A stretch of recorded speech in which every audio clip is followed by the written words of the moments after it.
પપ્પાના બર્થડે ના દિવસે બર્થડે નું સેલિબ્રેશન કરવા જવાનું તો અમારે હોટલમાં, પણ ઠંડીના કારણે અમે હોટલ જવાનું કેન્સલ કર્યું ને જમવાનું બધું લાવી દીધું બહારથી.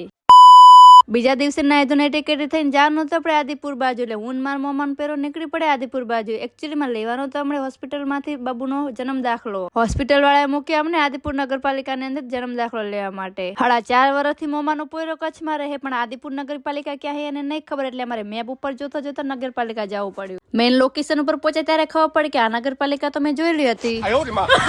આદિપુર આવે એટલે મારે જાણું તો મારા કલેજાને મળવા માટે. તો ફાઇનલી હું આવી ગઈ લાઇબ્રેરી બાજુ ને મારા કલેજાને વ્લોગમાં આવતા શરમ આવે એટલે એને આપણે વ્લોગમાં લીધા નહીં. મારો મિત્ર કમબેક ની તૈયારીમાં હે, પણ મારું કમબેક ક્યારે થશે, આ ભાવમાં થશે કે નહીં ખબર નહીં. હવે કમબેક તો આપણું 10 કે પૂરા થાય ત્યારે થાય ને, પણ તમે ફોલો કરતા નહીં, ફટાફટ ફોલો કરી નાખજો. મામાના પૂરાના કામથી આવી એટલે નાસ્તો તો એના પૈસા જ કરવાનો, અને બીજાના પૈસા નાસ્તો કરવાની જે મજા આવી એ મજા તો આપણા પૈસા કરવાની નહીં આવતી.